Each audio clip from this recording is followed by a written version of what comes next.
nasa gitna. Paano doon? I-check mo na sa gilid. Nag-enjoy po ba kayo? Buhay pa. Nag-enjoy po ba kayo?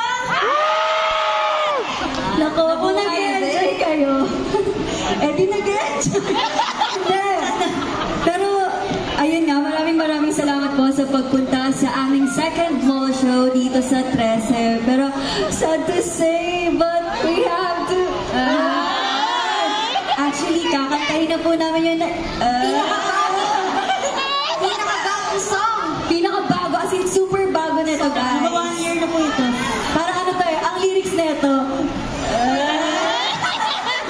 Hindi, ang lyrics na ito, ang bawat araw bago. Sabi ko sa iyo, sobrang bago. Pero ayun nga, so